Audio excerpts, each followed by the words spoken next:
Merhaba, Papatya Örgü Dünyası YouTube kanalıma hoş geldiniz. Bugün sizlerle beraber bu gördüğünüz çok şık Pinterest çantasını çalışacağız. Uzun zamandır Pinterest'te karşıma çıkıyordu ve örmek bugüne kısmet oldu diyelim. Gerçekten çok şık bir çanta. Şöyle hemen içini göstermek istiyorum. Gayet geniş. İstediğiniz gibi astarınızı da dikebilirsiniz. Ben şöyle hazır çıt çıt kullandım, çıt çıt kemer kullandım ve hazır gördüğünüz gibi askı kullandım, ama sizler bunları kendiniz de örebilirsiniz.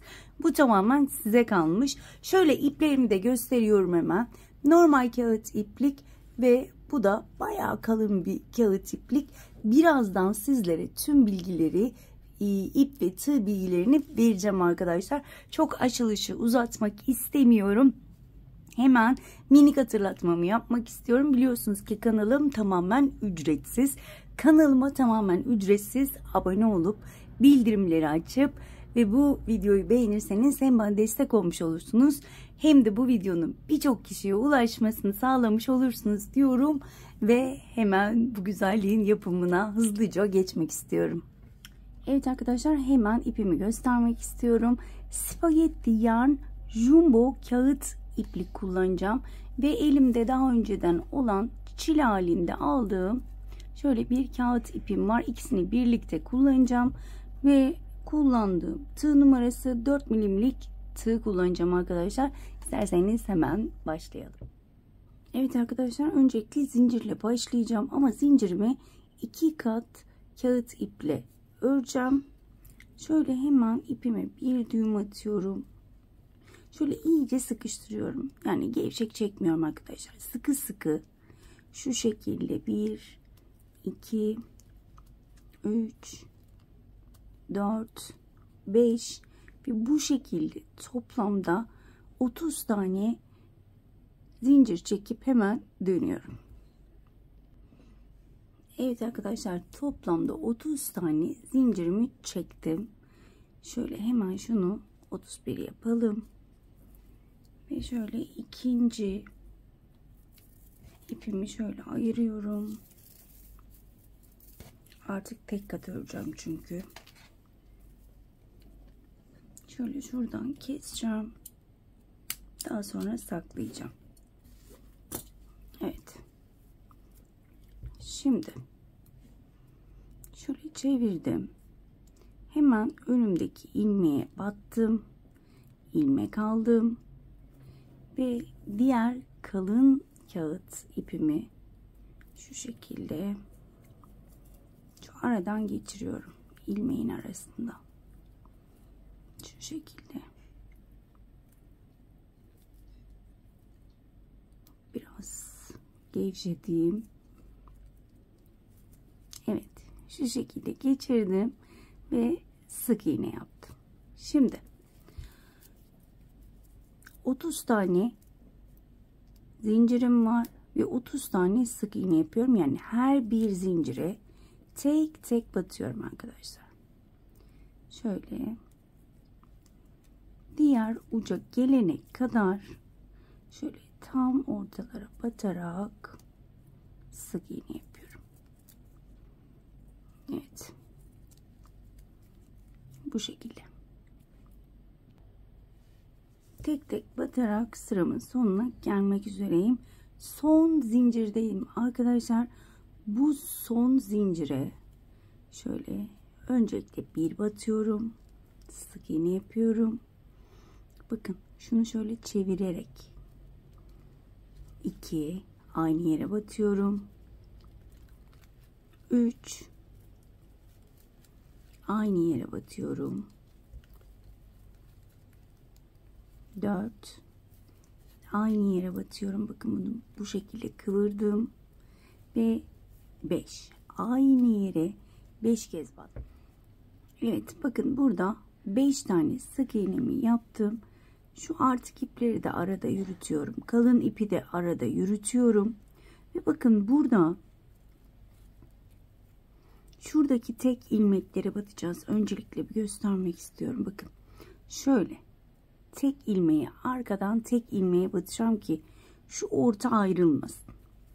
Hemen şöyle yapıyorum. Arkadaki bakın şöyle tek ilmeğe battım. Sık iğne. Şöyle tam diyorum ki nasıl göstereyim. Bakın. Şöyle arkada duran tek ilmeğe batıyorum. İlmek alıyorum. Sık iğne yapıyorum. Bakın ortada açıklık kalmıyor. Şöyle hemen bakın arka ilmeğe battım.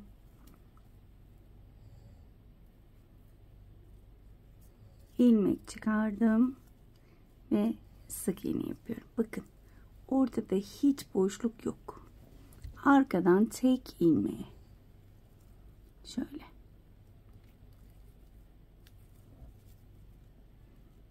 batıyorum. Sık iğne ile kapatıyorum. Bu şekilde diğer uca gelene kadar devam edelim. Bakın burada sıramın sonuna geldim. Çok pardon, şöyle bir tane daha yapalım. Evet, şimdi sonundayım. Son bir sık iğnem var. Bu sık iğneyi yine bakın şu kalını şöyle döndürerek öreceğim. Şimdi bakın yine arkadan batarak şurada bir tane olduğu için 4 tane sık iğne yapıyorum aynı yere. Şöyle 1 2 3 ve 4. Şöyle göstermek istiyorum. Evet. Gayet düzgün. Şimdi burada benim ilk arttırma yerim olduğu için buraya çift batacağım ve yine arkadan şu şekilde ilmek alarak bakın. Şöyle direkt şu şekilde batmıyorum da arkadan batıyorum. Şimdi buraya 2 tane yapıyorum. İlk arttırmamı yaptım. Dönüşte burayı tamamlayacağım. Şimdi eğer burada bir şaşırma yaşarsanız başlangıç noktamız burası. Hemen buraya bir ayraç takıp ben neredeyim diye kontrol edebilirsiniz. Onu da söyleyeyim. Evet. Bu şekilde bakın. Arka ilmeğe batıyorum. Sık iğne yapıyorum. Tek tek arka ilmeklere batarak diğer uca gelene kadar devam edeceğim. Şöyle göz. Hem boşluklar oluşmuyor hem de gerçekten güzel bir görüntü sağlamış oluyoruz böyle arkadan alarak. Hemen şöyle göstermek istiyorum. Evet. Diğer uca gelene kadar devam edeceğim. Evet arkadaşlar, diğer uca geldim. Bakın burada arttırma yerindeyim. 5 tane. 1 2 3 4 5 tane arttırma yapmıştık. İkisine ikişer kez batacağız. Üçüncüsüne 3 kez. 2 taneyi yine ikişer kez batacağız. Şimdi bakın 2 tane batıyorum. Aynı yere.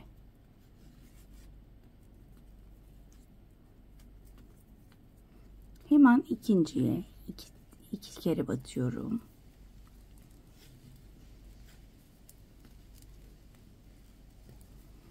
Üçüncü arttırmama 3 kez.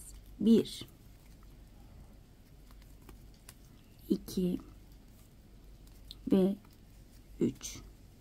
Şimdi 2 tane kaldı. Bu ikisine de yine ikişer kez. Aynı sık iğne tepesine 2 kez batıyorum. Birincisine battım. İkincisine tekrar 2 kez batıyorum. Ve şöyle göstermek istiyorum. 5 tane arttırmam vardı. İkisine ikişer kez, üçüncüye 3 kez, diğer 2 taneye de yine ikişer kez battım ve buradaki arttırmamı tamamladım. Ve diğer uca gelene kadar yine arkada tek tele batarak şu şekilde tek tek sık iğnelerimi yapmaya devam ediyorum. Bu şekilde diğer uca gelene kadar devam edelim. Başlangıç noktama geri geldim. Şimdi şöyle göstermek istiyorum. Bakın 1, 2, 3, 4. Başlangıçta zaten ilk noktaya çift batmıştık. O yüzden burada 4 tane sık iğne tepesine çalışacağım. İlkine batıyorum. 2.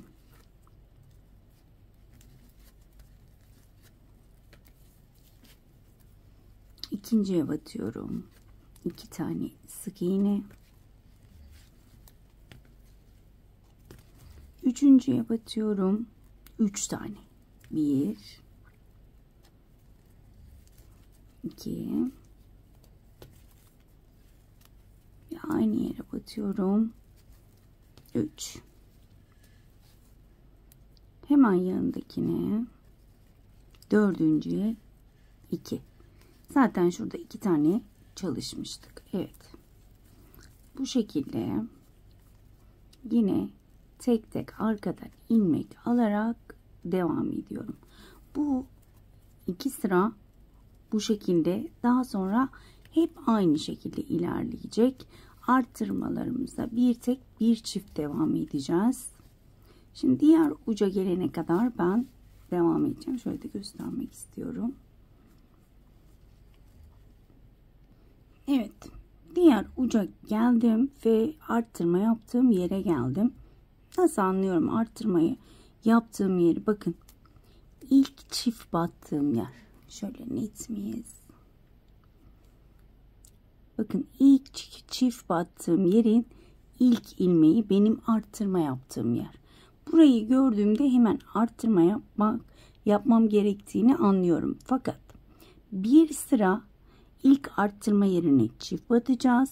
Bir sıra tek batacağız. Şimdi burada ilk arttırma yerine çift batmışız. O yüzden buraya tek batarak devam edeceğim. İlk arttırma tek.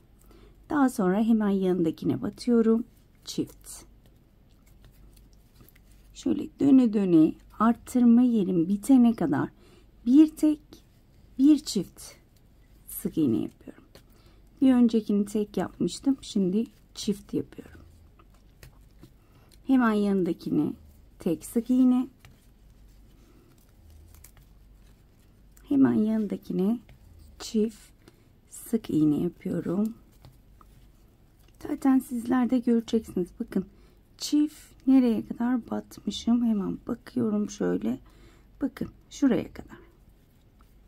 Şimdi buraya kaç battık? Çift battık. Tek batıyorum. Çift batıyorum. Tek batıyorum.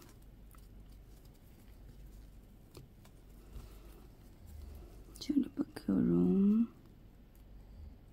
Evet, şuraya kadar ve buraya çift batıyorum.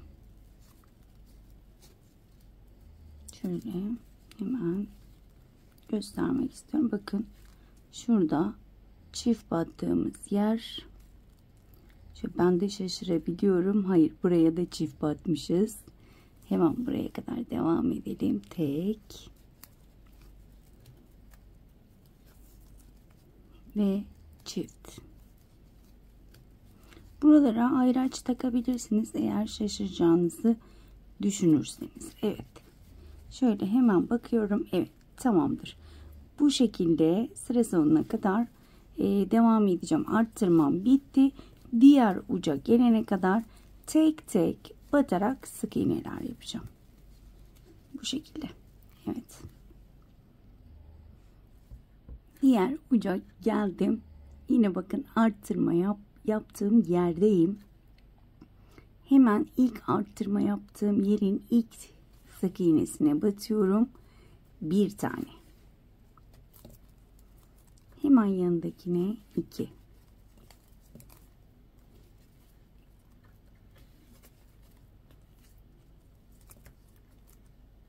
Bir tane.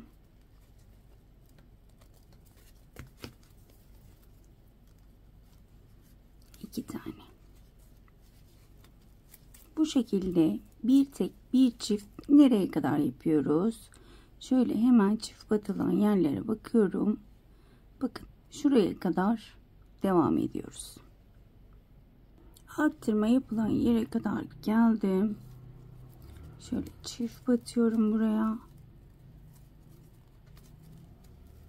Ve daha sonra diğer uca kadar yine aynı şekilde tek tek batıyorum. Buradaki arttırmam da bitti. Ve şöyle yine arkadan batarak tek tek devam ediyorum. Evet arkadaşlar, yine arttırma yerime geldim. Yine şöyle göstermek istiyorum. Nasıl anlıyorum arttırma yerine geldiğimi? Bakın. Şöyle bakıyorum, tek tek tek çift. Yani arttırma yerim çiftin bir arkası. Bu sıraya tekle başlamıştık çünkü. Tek yaptık, daha sonra çift yaptık. Şimdi bu sırada çiftle başlayacağız. O yüzden hemen benim başlangıç noktam burası. Hemen bu sıraya çiftle başlıyorum. Yani ilk arttırma sıramı çiftle başlatıyorum. Çift, tek, çift,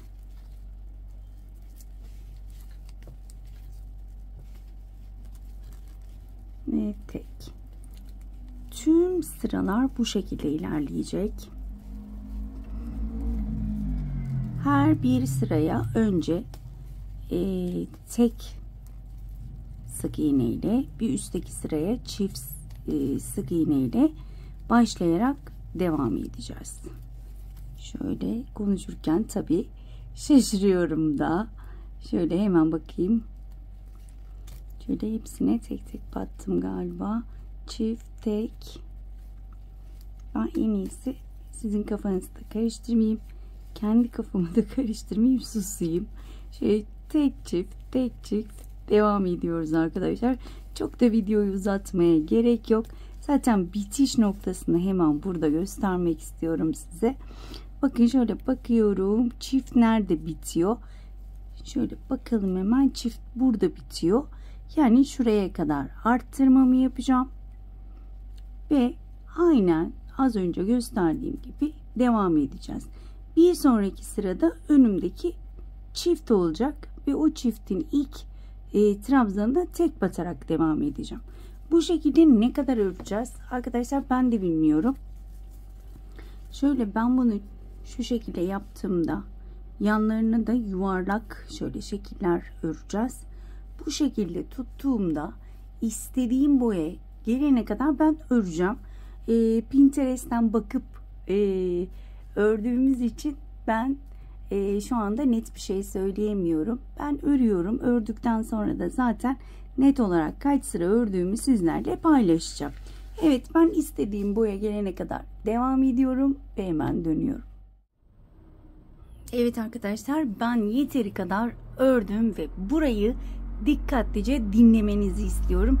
Arkadaşlar ben size şu baş ve sonda bir tek bir çift, bir tek bir çift demiştim ama değişiklikler yaptım. Çünkü ördükçe marullanma yaptım. O yüzden değişiklikleri hemen anlatıyorum. Burayı dikkatlice dinlemenizi öneriyorum. Bakın, size söylediğim gibi bir tek bir çift sıraları 1, 2, 3, 4, 5, 6, 7 sıra ördüm. Az önce anlattığım gibi 7 sıra ördüm. 8. sırayı hiç arttırma yapmadan her bir sık iğne tepesine bir sık iğne örerek devam ettim. 9. sırada şöyle göstermek istiyorum. Sadece 3 tane arttırma yaptım. Burada yani hepsine birer tane, sadece şurada bir sık iğne tepesine 2 tane, burada bir sık iğne tepesine 1 tane, bir sık iğne tepesine 1 tane. Bunu toplamda 3 sıra bu şekilde ördüm. Yani şu 3 bölümde ve başta ve sonda sadece 3 arttırma yaptım. Daha sonra en son sırayı, 12. sırayı yine hiçbir arttırma yapmadan devam ettim ve şu anda buradayım. Toplamda 12 sıra ördüm arkadaşlar. Şu anda 13. sıraya giriyoruz. Eminim ki anlatabildim. Dediğim gibi bunu yapa yapa beraberce çözüyoruz. Çünkü daha önce hiç çalışmamıştım ve sizinle beraber çıkarmaya çalışıyorum. Bu şekilde gayet düzgün bir oval elde etmiş olduk. Evet. Şimdi hemen buraya şöyle şunu kıvırdığımızda şu arkaya şöyle bir çıt çıt takmak istediğim için şuraya bir elinizle de tutabileceğiniz bir tutacak yapmak istiyorum. Evet. Şimdi şurayı da şöyle biraz yakınlaştırmak istiyorum. Evet. Şimdi şu ortayı baz alarak ortayı şunu kabul ediyorum. Şöyle şu orta 1 2 3 4. Bir tane daha öreceğim.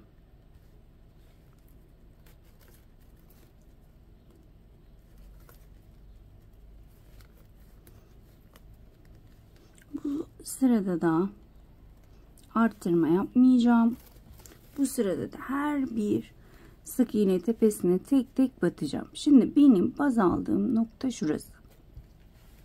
Şöyle tekrar bakıyorum. Evet 1 2 3 4. 1 2 3 4.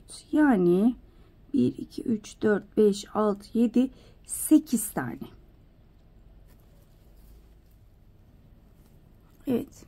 Burada yine kalın ipimi tutuyorum ve etrafında şu şekilde ip sararak sık iğne yapıyorum. Toplamda 9 tane. 1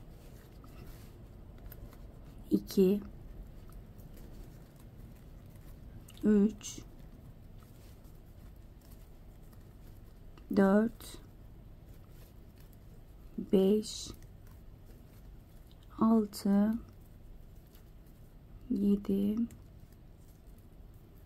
8 ve 9. Şöyle biraz sıkıştırıyorum ve hemen aşağıdan sayıyorum. 1 2 3 4 5 6 7 8. sık iğne tepesine batırıp sık iğneyi yapmaya devam ediyorum. Ben şöyle küçük yaptım. Buradaki çıt çıtı içinden geçirebilmek için sizler bunun ayarlamasını kendinize göre ayarlayabilirsiniz.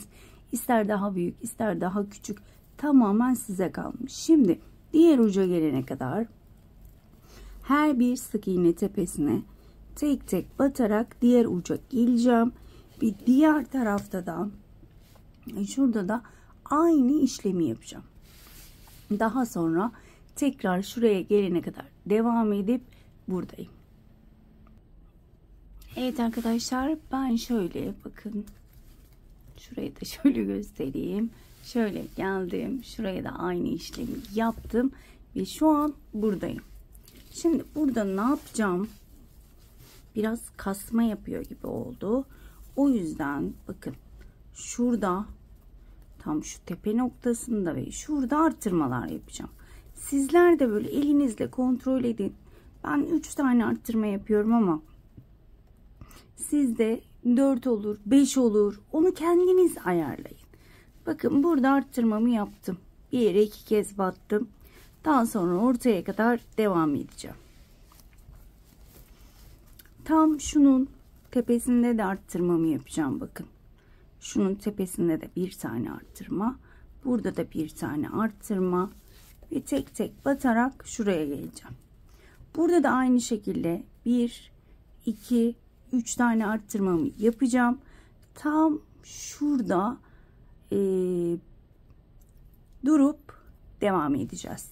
Şöyle tekrar gösteriyorum. Az önce dediğim gibi ben 3 tane ediyorum ama kasma yaparsa 4, 5, 6'ya kadar çıkabilirsiniz. Evet, ben çevresine bir tur döndüm ve tam olarak şuradayım arkadaşlar. Burada artık kaydırmayla son sıramı yapacağım. Kamerayı yakınlaştırdım ve artık şu kalın iple işimi bitiriyorum. Şuradan kesiyorum.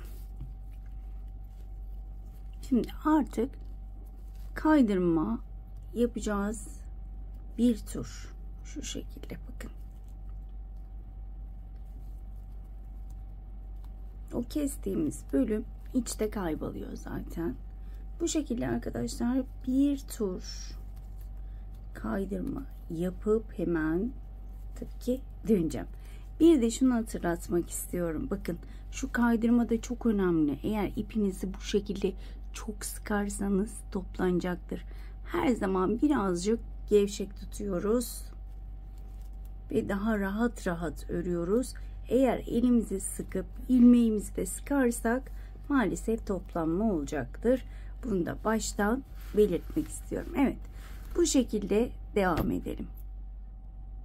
Evet arkadaşlar, kaydırmamı bir tur dönerek tamamladım. Şöyle hemen göstermek istiyorum. Ve şöyle beraberce bitirmek istiyorum bu sırayı. Şöyle bakın, ilk kaydırma yaptığımız yer burası.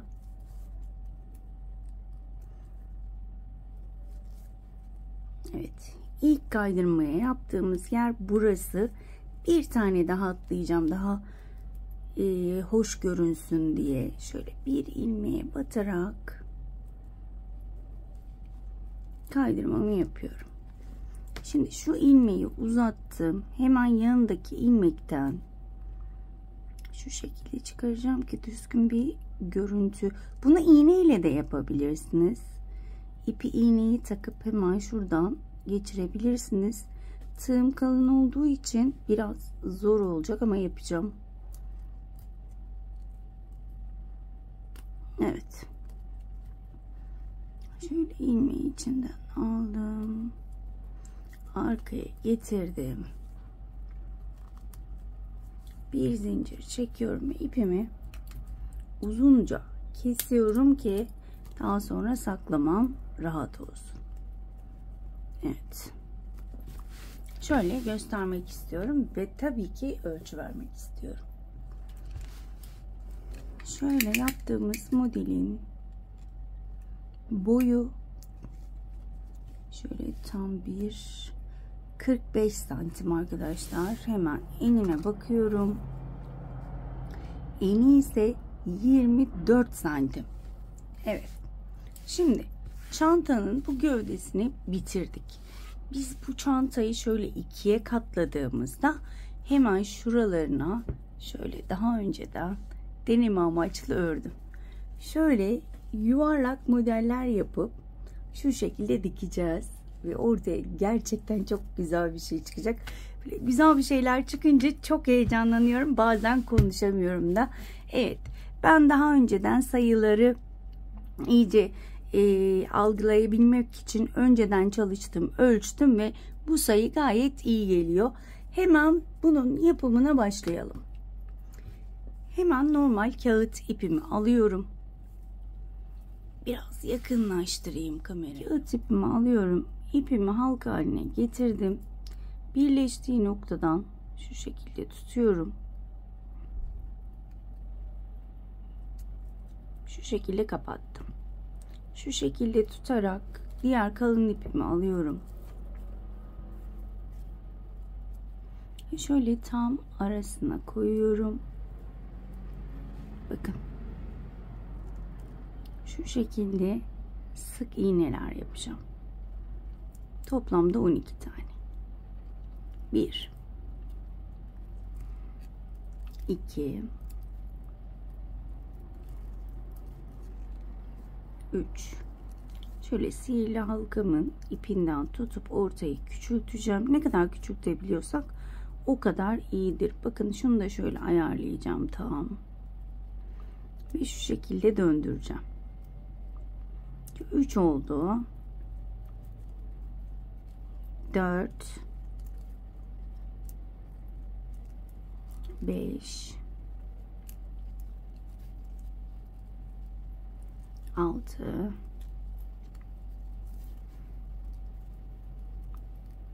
7 8 9 Şöyle biraz iyice küçülsün diye orta.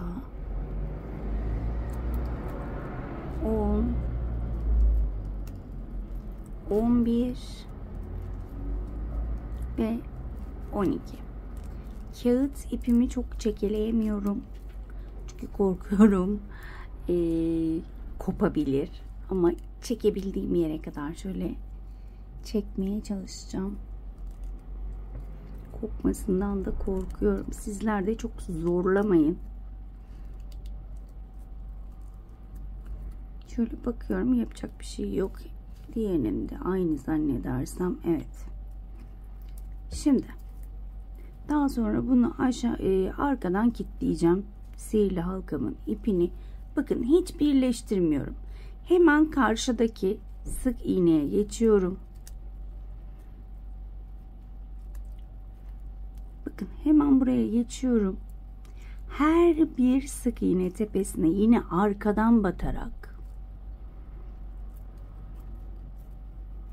şöyle arkadan batarak ikişer tane. 1,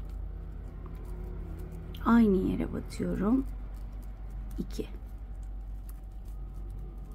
Bakın hemen yanındaki 1, 2. Tüm sık iğne tepelerine ikişer kez batıyorum sıra sonuna kadar. Sıra sonum zaten belli. Evet, bakın tam başlangıç noktasındayım.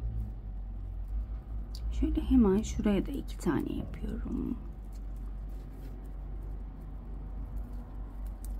Her dönüşte benim başlangıç noktam şurası olacak. Şimdi bu sırada bir tek bir çift. Şimdi hemen önümdekine batıyorum. Ve şu arkadaki sihirli halkamı bir ilmeğe düğüm yaparak bağladım. Hemen onun ipini de alıyorum şöyle. Şu kalın ipimle beraber yürüteceğim. Şimdi önümdeki ilk sık iğneye battım. Bir tane. Hemen yanındaki sık iğne tepesine 2 tane. Aynı sık iğneyi yine arkadan tek teline batarak örüyorum. Bir tek, hemen yanındakine çift. Bu şekilde bu sırayı bir tek bir çift devam edelim. Bakın şöyle döndüğümde bitiş yerim şurası. Evet. Bakın tam şu çizgideyim. 2 tane sık iğnem var. Hemen bir tek, bir tane çift yapıyorum. Şöyle bitiş yerimi göstermek istiyorum. Tam şurası. Şuraya geldiğimde sıramın sonunun bittiğini anlıyorum. Şimdi burada 2 tek bir çift yapacağız. Yani bir hemen önümdekine battım, bir sık iğne, yanındakine batıyorum, bir sık iğne, üçüncüye 2 kez batıyorum, bir, aynı yere battım, 2, hemen yanındakine battım, bir, onun yanındakine battım, bir, onun yanındakine batıyorum, 2 kez aynı yere. Yani 2 kez tek batıyorum. Üçüncüye çift, 2 kez 2 tane sık iğne yapıyorum. Bu sırada aynı şekilde devam ediyor. Sıramın sonuna geldim. Bakın yine tam şu çizgideyim. Şöyle. Şimdi bu sırada hemen önümdekine battım. 1. Hemen yanındakine battım. 2. Hemen yanındakine battım. 3 tek yaptım ve dördüncüye çift batıyorum.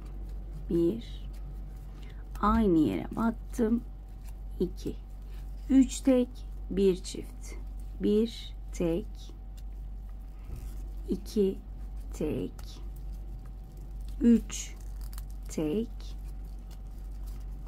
dördüncüye 2 kez batıp sık iğne yapıyorum. Bu sırayı bu şekilde devam edelim. Evet arkadaşlar, ben yine bakın bitiş noktasındayım. Şimdi bu sıramızda 4 tek, 1 çift, 1 tek,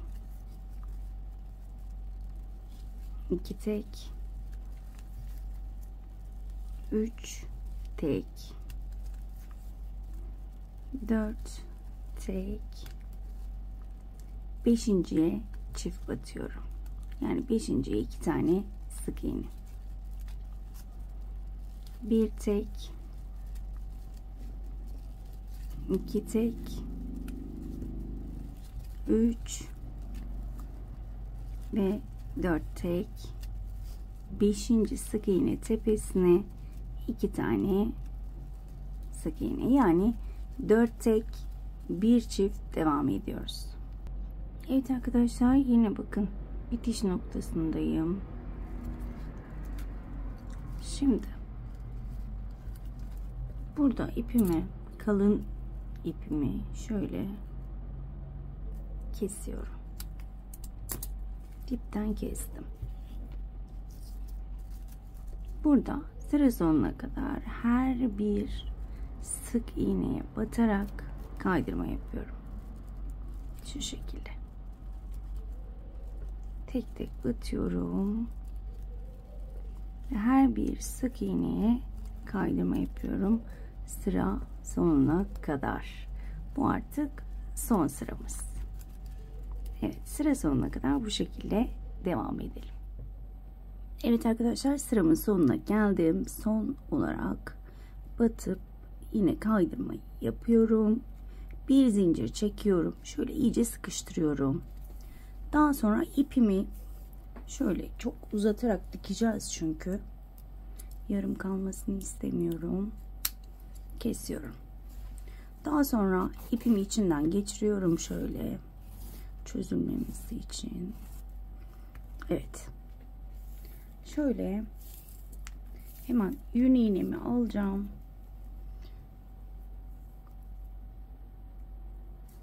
İçinden geçiriyorum ipimi.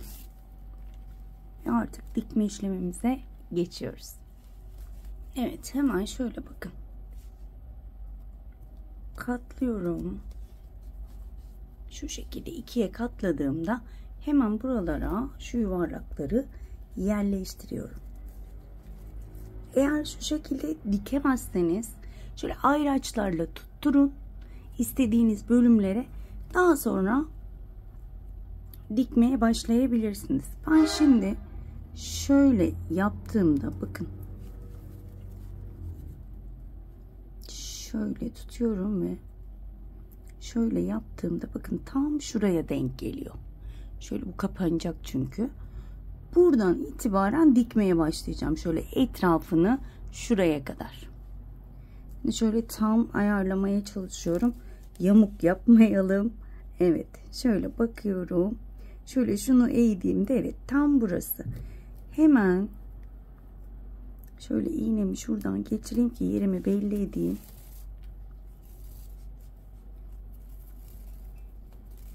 Evet. Bakın yerimi belirledim.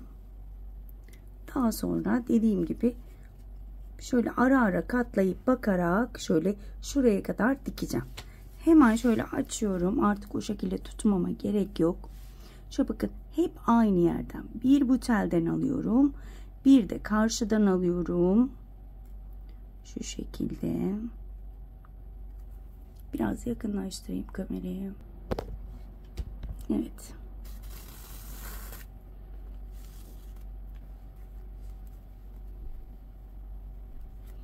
Dediğim gibi eğer ayarlama yapamazsanız şöyle ayraçlarla ayırabilirsiniz.